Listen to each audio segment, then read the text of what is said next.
Hello, and welcome to another episode of Ferrum Academy. I am Joe Robinson with the marketing team, and today we have Ryan, who is our NFT consultant and expert. Today we're going to cover all the different types of NFTs. So we did a video on what is an NFT, non-fungible token. It's a great talk between Tom and Ryan. We'll include that link down below. And today we want to get into what are all the different types of NFTs, both on the surface level and a technical standpoint. And then we're going to cover a little bit of news and trends in the NFT space. Hey, Ryan, how's it going today? Hey, Joe, great man. Great to be with you. I've been looking forward to this video. Anytime I can, have a conversation with Joe Robinson from Ferrum Network is a great day. So thank you for setting this up, and I look forward to our discussion. Totally, me too. This is the first time we're doing this together, and Ryan and I just met a couple weeks ago. We've hit it off on NFTs. We're both NFT nerds, you could say, or junkies. And Definitely. we've really, had a good time talking about it. So we want to share that knowledge and expertise with you. So Ryan, I did a quick Google search and did a little bit of research on the different types of NFTs. I want to see what articles were written out there. And it seemed like most articles kind of broke it down into about nine different types of NFTs. I would argue there's even more than that because there's subtypes. But the ones that I've got a list right here that I saw are art, music, video game items, trading cards and collectibles, big sports. I would also argue internet moments, big internet moments like Jack Dorsey's first tweet, Mm, which sold for an astronomical amount of money and then sold for very little just just 6 months later. yeah. Memes, domain names, which I didn't think of, uh, virtual fashion, as in wearables and for the metaverse, miscellaneous items, and I'm going to add here in real life experience NFTs like the upcoming pre-sale that's happening with Ferrum with Yakdao. Yeah. So let me ask you, Ryan, what are some out of these categories, what are some of the NFTs you've gotten involved with and that get you excited? Yeah, great question. All those categories are extremely unique, definitely applicable, relevant. For me, I'll start with art. I think art is a great way for content creators, artists to be able to, create and launch something to their communities with very little or no middleman, right? And then the authenticity factor. So once you put the artwork on chain, whether it be through the IPFS upload or the scalable vector graphics, where those graphics are all on chain, really gives artists an opportunity to either go solo or a team, right? A technical team to launch collections and have them on chain, verify the authenticity of those NFTs and artwork, and then also have royalties that can go back to the artist, right? Kind of build a community, So behind that brand. what I'm hearing is you're actually more excited about kind of the integrity that NFTs bring to the artist than any one category. Or is there a type of NFT that you really dig more that like do you like art NFTs more than video game NFTs or are you kind of pretty open when you're looking at a collection? Yeah, really, I'm not. I've dabbled in a lot of them. None of them really excite me, more than the other. Really, for me, the community behind a lot of these projects is the most exciting to me. But one I will highlight, in-game assets, for instance. Love the idea. The video game industry, I think in 2021 had almost $200 billion in sales. It's a massive market. And so, even my children, right? They'll grind on a video game for hours and days and build up these characters, and then they're stuck in that game. So let's say they move on to the next game, like the character, all that work is stuck in there, right? The weapon skins, the traits. So the idea that those characters and those assets can be NFTs, they can evolve, the traits can change with the metadata, and then maybe you rent those assets out, or maybe you sell them on the marketplace once you put all that time and effort into it. So I really like all of them. I love the technology, but I think in-game assets really excite me as well. Me too. I think so. I when I first got into NFTs, I bought a couple fine art NFTs. Probably spent too much money on them back when all the craze was happening in the spring of last year, and I had some money because I had a couple wins with crypto. Um, then I got turned off by it because the market kind of tanked right after that, and I found play to earn blockchain gaming, Yep. and I got really excited about it. I do think that space is kind of still very early. I don't think a lot of games have found a sustainable in-game economy. Like Axie Mm. Infinity, like boomed and then basically collapsed. One area that I got involved with was the Gala Games ecosystem, which is a lot of fun. But like I said, they're very early. They're developing a lot of games. The one game I started playing, Townstar, the token price basically collapsed. So you really have to like the game and really like love the game to want to play. Um, what, I don't know if people have noticed this from watching you talk about NFTs, but you have a very good technical understanding of NFTs in general. And I was wondering if you could kind of touch base and like on what are the different types of, from a technical standpoint of NFTs. Yeah, there's definitely a technical side. So I've always been a little techie. I'm definitely not a developer, but I catch on quick, and I've experimented enough on my own, and I've been in crypto since late 2017. There's definitely a technical element. OpenSea does take some of that away. Like, let's say you're an artist and you can just load an NFT on there as an 1155 token. But what fascinated me was kind of going down the rabbit hole of these true ERC 721 and then the 721 alpha gas optimization contract, and really kind of the gold standard, trying to find the at least current gold standard of NFTs with the data being on IPFS, whether it's you run your own node or you use a hosting service like Pinata, or the scalable vector graphics NFTs where the code dictates the art and then all that data is on chain.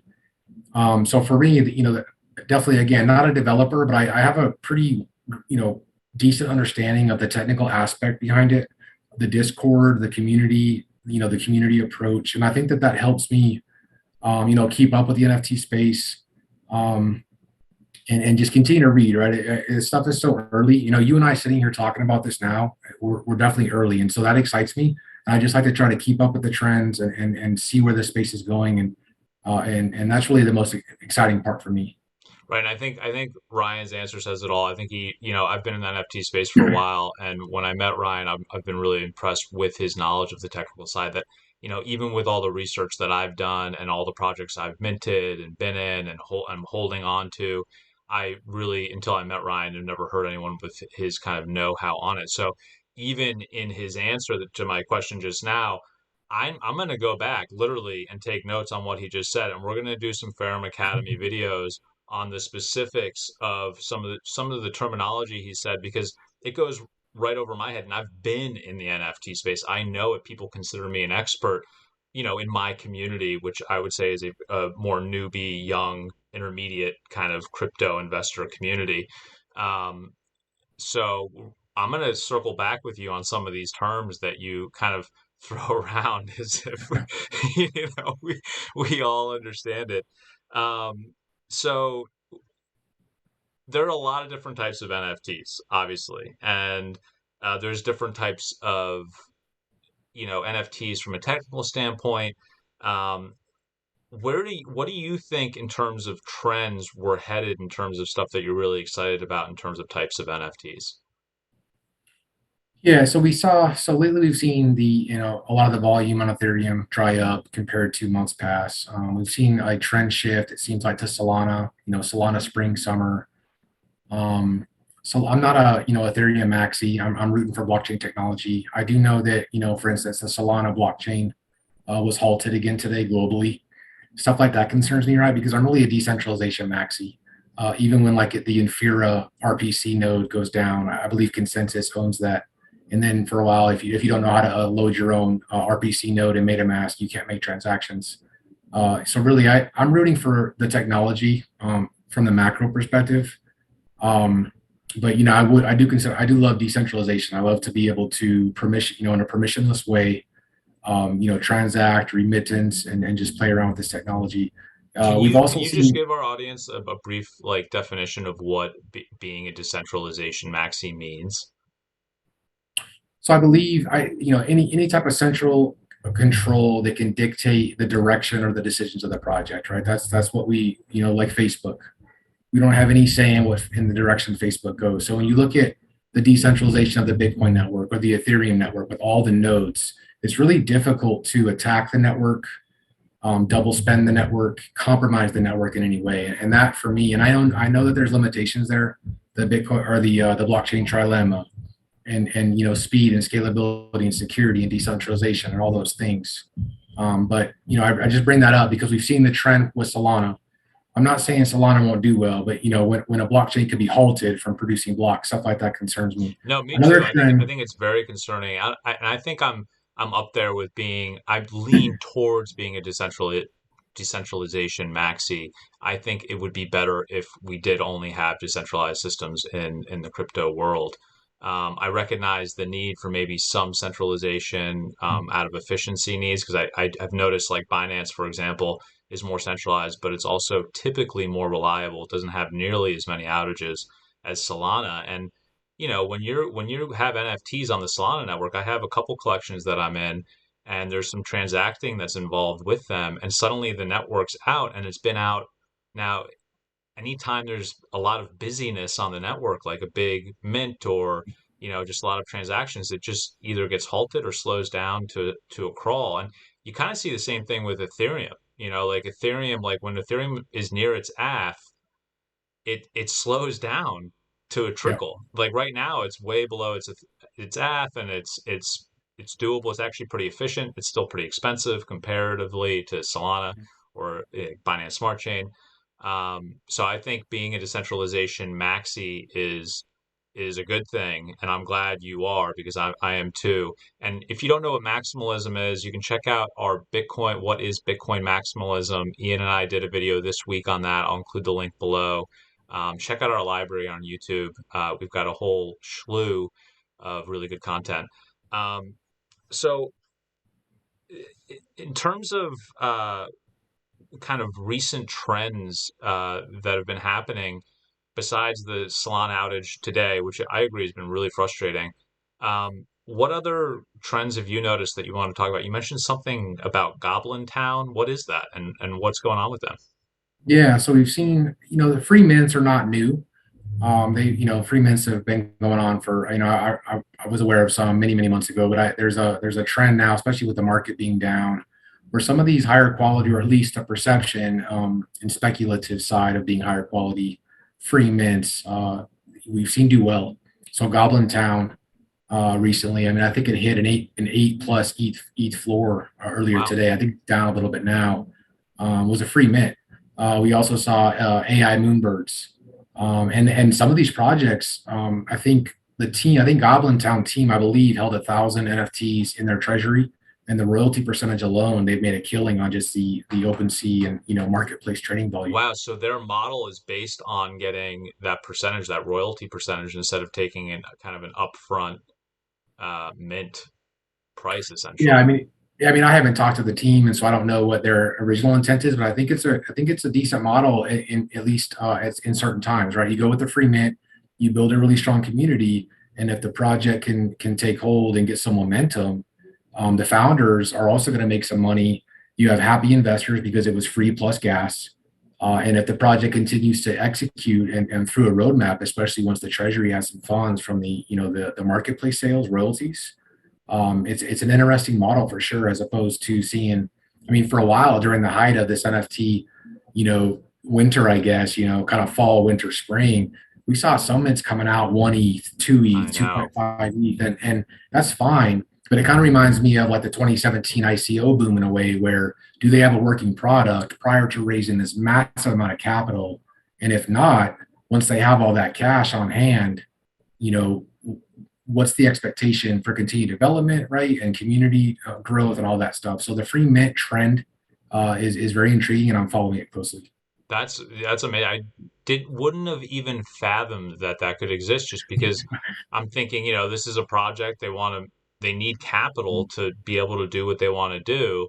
And usually projects are so quick to want to make some money too. Like so many projects lack integrity and they are looking to make that money really quickly. So this is a really interesting approach. And I'm very curious to see how it goes. And please do keep us updated on that. Something else I wanted to talk about that wasn't, I think it's really interesting that it wasn't on the original list. And I'm going to give it to you guys one more time, the original list of the different types of NFTs, because this video is about the different types of NFTs. So we have artwork, fine art. no Mhm. real utility. Just, sometimes there is later on. Music, something that's an interesting that's going on with Gala Games. I'm obviously, playing Gala Games and whatnot, but they have Gala music nodes coming out, and Snoop Dogg has partnered up with Gala, and you're going to be able to play his NFTs in their music node and then get rewarded for that this spring. They've got a lot going on, but they're not going to be able to implement it. We'll see. Video game items. There's so many different types of video game NFTs. Check them out. It's a lot of fun. And something that Ryan put on my radar um, by watching that video with Tom is that so sure, there's in-game NFTs where they're kind of static NFTs, but then there's these evolving NFTs that evolve with the character. And to me, that sounds super cool. I'm definitely going to be on the lookout for that. Other stuff in-game NFTs I'm excited about are AI, artificial intelligence NFTs that can almost play the game for you, especially if it's a play to earn when you're not around, or they interact with you for some sort of entertainment, you know, fun, I guess. That's emerging. That's really cool. Who knows what else the AI NFTs are going to bring? Trading card collectibles.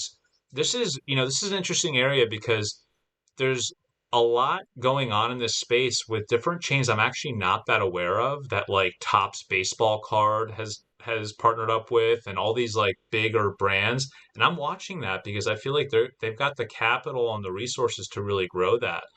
Um, so that's cool. Memes, I haven't touched. Have you gotten involved in any meme NFTs? I haven't even seen them. No, no. I think MFers was one I believe did well. I think it just goes on. It's kind of silly, goofy. They build a really good community, kind of like Dogecoin. Oh, I mean, so it's some kind people, of like that. Okay. Cool. and you know, Maybe we'll do a video on like some meme NFTs. You and I could do some research on that yeah, and like dive deep into some stuff. That could be fun. Domain yeah, names, NFTs. If you want to mhm, name anything, you can buy the kind of like you'd buy a website domain. You can buy it for your name and it's an NFT in your wallet that you can send or sell or whatever you want to do with it. Virtual fashion NFTs. This is a trend that a lot of people I've talked to who are more seasoned and veteran than me have been telling me for the last year that this is the next like big trend. And I have a hard time buying it.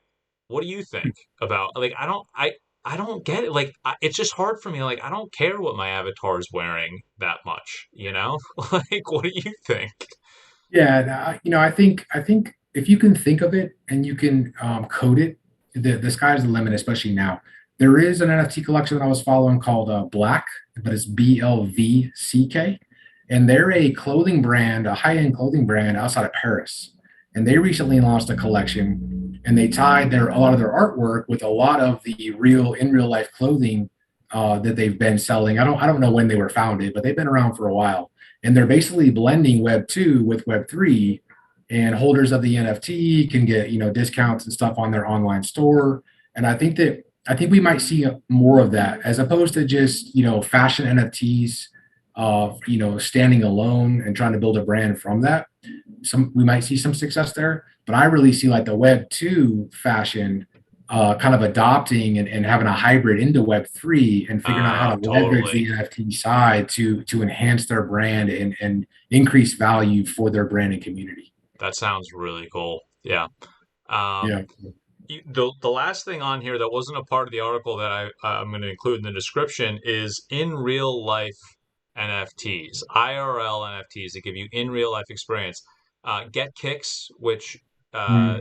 Ferrum is partnering with, is going to be offering I think something that's like this where you get to go and exercise outside.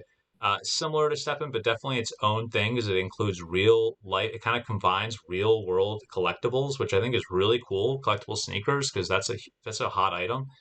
Yeah. So that's something to watch out for if you're not aware of it. That pre-sale is going to be happening pretty soon, so you might want to get some Ferrum. Um, but the one that I'm really excited about as well is Yakdao, and it's a in real life project. There's these geodesic domes. It's kind of investing fractionalized real estate, and you get to go and camp out, glamp out in these beautiful spots that this amazing project is picking out. Um, what do you think about in real life NFTs? You think that's going to be a big trend, or is it going to be a little bit more of a niche kind of NFT trend? Yeah, I mean, I think there's potential there in the future for sure. I'm really excited for Yakdao. I can't wait. I love the team. They have an awesome team with success outside of Web3. Extremely hardworking, very talented. I love the concept. I love their artist. Just the thought of having being able to buy membership into the community, right? And then you have the different tiered NFTs, the Mauna Kea, the Everest, and the K2. Then the master NFT will enable you to potentially have fractional ownership of the dome. So think of Airbnb for glamping, right?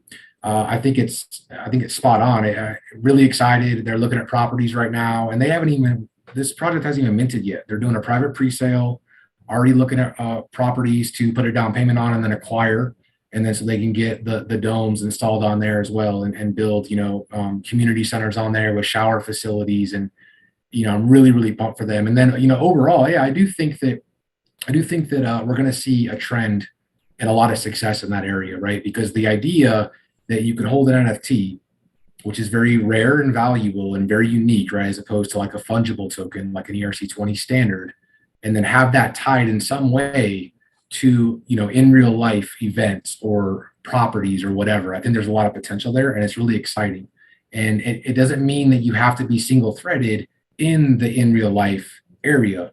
I love the projects that are blending that right into that kind of that metaverse virtual online identity world, right? That the world is so quickly continuing to move forward with, while also bringing the in real life component. I think there's a lot of value there, and I'm excited to see where that space goes. Totally, I am too, and I think especially after the pandemic, we've all been so isolated inside on our screens. I think, the reason some of this move to earn trend is happening is because people bodies and minds and just need to get Yeah, outside. We need more connection. And, yeah, right now it's very clear the trend is more screen time, more, yeah. and anything that can break that pattern for us, especially us crypto people, because we're on our screens a lot because this space moves so fast. So anything that can help us get in the real world, I think that'll be really successful if it's well planned. And I think both Yakdao and Get Kicks are two projects that definitely are. So check them out. Um, Ryan, thank you so much. I Yeah. can tell that we have a lot more to talk about, and we just touched the tip of the iceberg on a lot of the stuff that we could cover.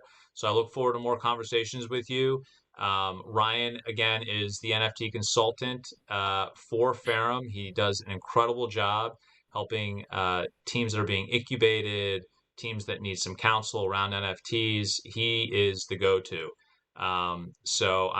Thank you for taking the time with me today, and I look forward to more Crypto at the Round Tables and Ferrum Academy videos with you. So thanks so much. Yeah, no, absolutely, Joe. And thanks for the time. And just, if I could make a shout out to the community, like Joe said, we've got a ton of content in the pipeline. You can talk about NFTs all day and really never even, scratch the surface. So we're going to be pumping out these videos a lot more frequently to benefit the community. And then the last thing I'll say is just as you watch these videos and you hear these terms, I really encourage everybody to just dive in. That's how I started. You just got to dive in and read and just gain as much knowledge as possible, and then it all starts to slow down a little bit. And I found success with that. So again, Joe, thank you, Thank you. Ferrum community. I appreciate the support, and I look forward to what the future holds. Yeah, and if you haven't subscribed to our channel yet on YouTube, please do. If you're seeing this elsewhere, please like, please comment. We read all the comments. If there's any subject you want us to cover in general for the Ferrum Academy or around NFTs, please get in touch. Let us know. We want to hear from you. Otherwise, thank you, and until next time. Thanks, Ryan. Thank you. Bye. Appreciate it.